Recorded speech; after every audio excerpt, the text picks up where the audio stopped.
Hello दोस्तों, मेरा नाम है जितेंद्र शर्मा।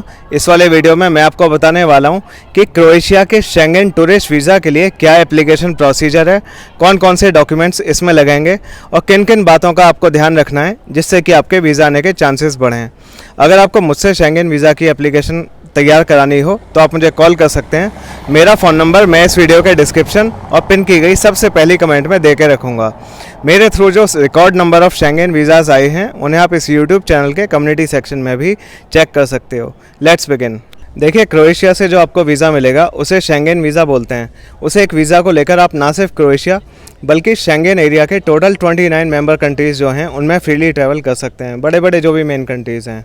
आपको बस ये ध्यान रखना है कि एक तो आपका जो पासपोर्ट है उसकी कम से कम 3 महीने की वैलिडिटी बची हो आपके यूरोप से रिटर्न डेट के बाद, और दूसरा आप जो आइटनरी दिखाने वाले हो, बताने वाले हो वीज़ा एप्लीकेशन में, उसमें क्रोएशिया के हिस्से में सबसे ज़्यादा दिन आने चाहिए। अब आपको सबसे पहले क्रोएशिया का अपॉइंटमेंट बुक करना है। आप VFS क्रोएशिया की वेबसाइट पर जाना और वहाँ पे अपने पसंद के सिटी में अपने पसंद की डेट और टाइम का जो भी अपॉइंटमेंट है उसे बुक करना है आपको, क्योंकि अपॉइंटमेंट आसानी से नहीं मिलते। तो आप अपनी जो भी ट्रिप की प्लानिंग है आपकी, उससे काफ़ी पहले आप ये प्रोसेस शुरू कर दें और सबसे पहले आप अपना VFS का अपॉइंटमेंट बुक कर लें। अब आपको ये करना है कि आप अपना एक ट्रैवल प्लान अपने मन में बनाएं या पेपर पे लिखें।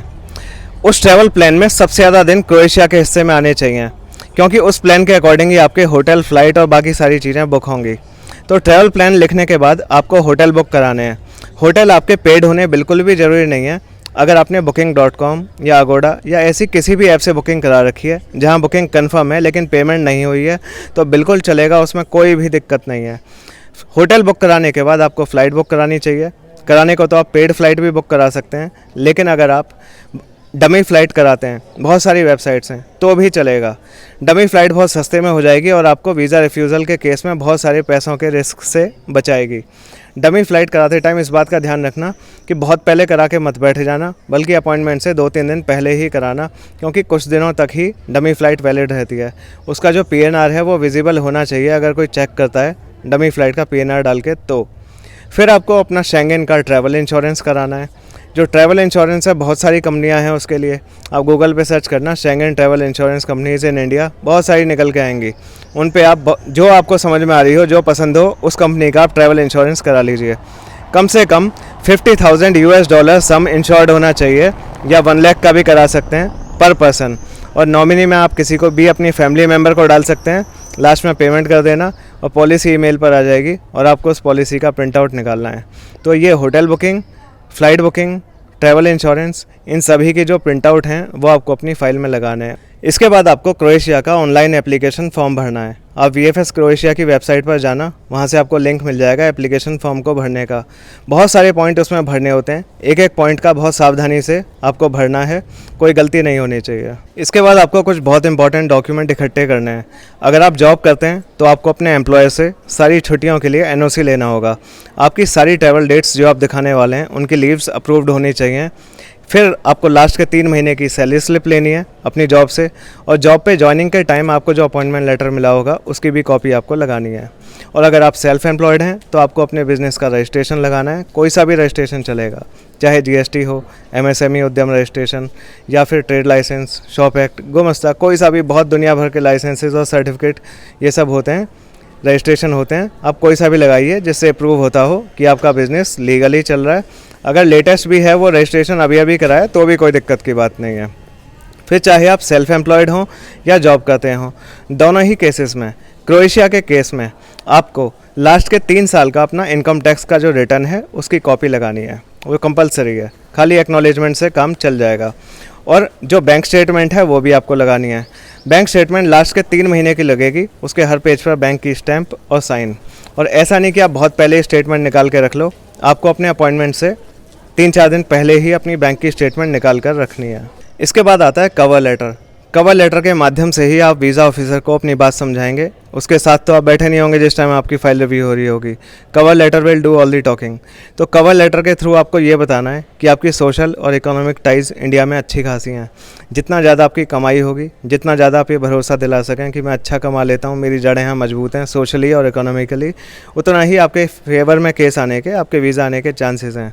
तो आप अगर जॉब करते हैं तो आप बताएं कि आप कितनी सैलरी ले रहे हैं, कितनी सैलरी आपको मिलती है, आपके जॉब पे रोल क्या है, कितने सालों से आप यहाँ इस कंपनी में काम कर रहे हो, कितना टोटल वर्क एक्सपीरियंस है, आपकी एसेट्स क्या हैं, इन्वेस्टमेंट्स क्या हैं, आप अपने घर में रहते हैं, किराए के पर रहते हैं, आपकी फैमिली में कौन कौन है, कौन कौन आप पर डिपेंडेंट है, और अगर आप सेल्फ एम्प्लॉयड हैं तो आप अपने बिज़नेस का बताएं कि आपकी फ़र्म में क्या होता है, आप प्रोप्राइटर हैं, आप पार्टनर हैं, आप अपने आईटीआर के बारे में बताएं, आपकी कंपनी में क्या होता है, कितने सालों से आप काम कर रहे हो, अपनी एसेट्स के बारे में, स्पेशली मूवेबल एसेट्स, इन्वेस्टमेंट्स के बारे में, और आपका अकाउंट बैलेंस के बारे में, आपकी फैमिली में कौन कौन है, डिपेंडेंट कौन कौन है। कुल मिला के आपको सोशली और इकोनॉमिकली अपने आप को टाइड दिखाना है टू इंडिया, तो आपके फेयर में रिजल्ट आने के काफ़ी अच्छे चांसेस होंगे। इसके बाद अगला बहुत इंपॉर्टेंट डॉक्यूमेंट है ट्रैवल आइटनरी। ट्रैवल आइटनरी के माध्यम से आप ये प्रूव करेंगे कि आप एक जेन्युइन टूरिस्ट हैं, क्योंकि वीज़ा ऑफिसर का काम है उन लोगों को यूरोप आने से रोकना जो शेंगन टूरिस्ट वीज़ा लेकर कभी भी यूरोप से इंडिया वापस आने का प्लान नहीं रखते। तो ट्रैवल आइटनरी जिसने अच्छे से लिखी है वो ये मैसेज दे रहा है कि देखो मैंने काफ़ी अच्छे से रिसर्च की है यूरोप में घूमने के लिए, जो जेन्युइन टूरिस्ट होगा वही तो अच्छे से रिसर्च करेगा और अच्छे से अपनी ट्रैवल आइटनरी लिखेगा, तो आपके चांसेस बढ़ जाएंगे। अच्छी ट्रैवल आइटनरी कैसी होती है, जिसमें आपने उन सिटीज़ या विलेजेस या प्लेसेस को रखा है जिनकी टूरिज़्म की इम्पोर्टेंस है। तो वो कौन सी जगह हैं क्रोएशिया में, जैसे डुब्रोवनिक बहुत ही अच्छा सिटी है, या ज़ाग्रेब है उसकी कैपिटल, और प्लेटविस लेक्स नेशनल पार्क है, रोविन वेनिस जैसा दिखता है, रोविन बहुत ही सुंदर टाउन है, आप उसे रख सकते हैं। फिर हवार आइलैंड, कोचुला आइलैंड, या ज़्यादा तो है ही, बहुत सारी वहाँ पे अच्छी अच्छी जगह हैं, और उसके आसपास की जगहों को भी आप दिखाइए। और जो प्लेसेस आप रख रहे हैं उनकी टूरिज़्म इम्पोर्टेंस होनी ज़रूरी है, और जिन सिटीज़ में आप जा रहे हैं, जिस रूट को आप फॉलो कर रहे हैं उसका एक लॉजिकल ऑर्डर होना बहुत ज़रूरी है। ज़िगज़ैग नहीं घूमना, बल्कि एक अच्छी सही सीक्वेंस में घूमना है। और किसी भी सिटी में ना तो बहुत कम टाइम देना जिससे मैसेज जाए कि ये तो बस नाम कर रहा है, पता नहीं घूमना भी है इसे रियल में या नहीं, और ना ही किसी भी सिटी को बहुत ज़्यादा दिन देना, क्योंकि वो बड़ा फर्जी लगता है। तो बहुत ही अच्छी ट्रैवल आइटनरी होनी चाहिए। देखो मेरे थ्रू इतने ज़्यादा शेंगन वीज़ा जो आते हैं उसका सबसे बड़ा सीक्रेट है ट्रैवल आइटनरी। मैं यूरोप पे कई सालों से रिसर्च कर रहा हूँ, इस वजह से जो मैं ट्रैवल आइटनरी बनाता हूँ वो इतनी अच्छी होती है, इतनी लॉजिकल होती है कि उसके साथ अगर किसी का ज़रा सा भी ठीक प्रोफाइल हो तो उसका वीज़ा आने के बहुत हाई चांसेस होते हैं। ट्रैवल आइटनरी में आपको सारे होटल्स की डिटेल भी लिखनी है। पहले तो एक फॉर्मेट बहुत अच्छा होना चाहिए, फिर उस फॉर्मेट में आपको सारे होटल्स की डिटेल भी सही तरीके से भरनी है, जो आपने फ़्लाइट कराई है उसकी डिटेल लिखनी है, कौन कौन से सिटीज़ में जा रहे हो, कितनी कितनी नाइट्स आप वहाँ पे दे रहे हो, और हर सिटी में कौन कौन से साइट्स आप विज़िट करने वाले हो। अगर आपने बहुत अच्छे प्रभावी तरीके से ये सारी चीज़ें लिख दी तो आपके वीज़ा आने के चांसेस बहुत बढ़े आते हैं। बहुत इंपॉर्टेंट डॉक्यूमेंट मानता हूँ मैं ट्रैवल आइटनरी को। फिर अगर आप मैरिड हैं तो मैरिज सर्टिफिकेट की कॉपी ज़रूर लगाएं। अगर आपके बच्चे आपके साथ जा रहे हैं या नहीं भी जा रहे और बच्चे हैं तो उनके बर्थ सर्टिफिकेट की कॉपी लगाएं। अगर आप अपनी फैमिली जैसे कि वाइफ या हस्बैंड या बच्चों को स्पॉन्सर कर रहे हैं, उनका दिखा रहे हैं कि मैं उनका खर्चा उठा रहा हूं, तो आप उनके लिए एक स्पॉन्सरशिप लेटर भी लिखें जिसमें आप पूरा हिसाब बता रहे हो कि मैं इनका खर्चा उठाऊंगा। प्रॉपर तरीके से आपको स्पॉन्सरशिप लेटर लिखना है। फिर आप सभी लोग जो भी अप्लाई कर रहे हैं सभी की पासपोर्ट साइज़ फ़ोटो भी करानी है। 3.5 इंटू 4.5 सेंटीमीटर उनकी डायमेंशन होनी चाहिए, वाइट बैकग्राउंड, और 80% एरिया में फेस आना चाहिए। पासपोर्ट ओरिजिनल में सबमिट होगा और पासपोर्ट की फ़ोटोकॉपी भी लगाएंगी।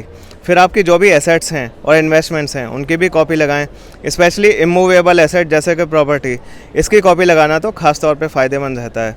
फिर आपके बच्चे आपके साथ जा रहे हैं और वो स्कूल या कॉलेज में पढ़ते हैं, या आप खुद स्टूडेंट हैं और स्कूल या कॉलेज में पढ़ते हैं, तो आप अपना NOC लें कॉलेज से सारी छुट्टियाँ अप्रूव कराते हुए। और थोड़े बहुत और डॉक्यूमेंट हैं।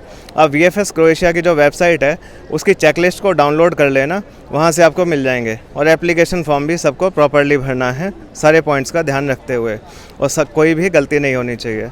तो ये सारे डॉक्यूमेंट हैं। थोड़े 2-4 डॉक्यूमेंट और हों पर्टिकुलर अलग अलग केसेस के हिसाब से, तो अपने VFS क्रोएशिया की वेबसाइट से जो चेकलिस्ट है वहाँ से डाउनलोड करके देखिए।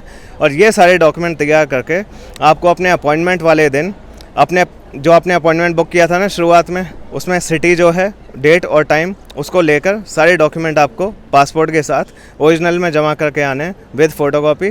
और कुछ दिन बाद VFS आपके घर पे पासपोर्ट भेज देगा आपके वीज़ा एप्लीकेशन के रिज़ल्ट के साथ, और उम्मीद है कि आपका वीज़ा आ जाएगा। मेरा नाम जितेंद्र शर्मा है। अगर आपको मुझसे शेंगन वीज़ा की अपनी फ़ाइल रेडी करानी हो तो आप करा सकते हैं। बहुत ही ब्रिलियंट रिकॉर्ड है मेरा शेंगन वीज़ा एप्लीकेशंस की सक्सेस का, जो मेरे through record number of Schengen visas आते हैं, मैं उन्हें रेगुलर लगभग रोज़ाना अपने यूट्यूब चैनल के कम्युनिटी सेक्शन और इंस्टाग्राम पे पोस्ट करता हूँ। आप वहाँ जाके वेरीफाई भी कर सकते हैं। मुझे कांटेक्ट करने के लिए आप मुझे कॉल या मैसेज कर सकते हैं। मेरा फ़ोन नंबर मैं इस वीडियो के डिस्क्रिप्शन और पिन की गई सबसे पहली कमेंट में दे के रखूँगा। Thanks a lot for watching this video till the end. अगर ये वीडियो आपको काम का लगा हो तो आप इस वीडियो को लाइक कर देना और मेरे यूट्यूब चैनल को सब्सक्राइब कर दीजिएगा। थैंक्स।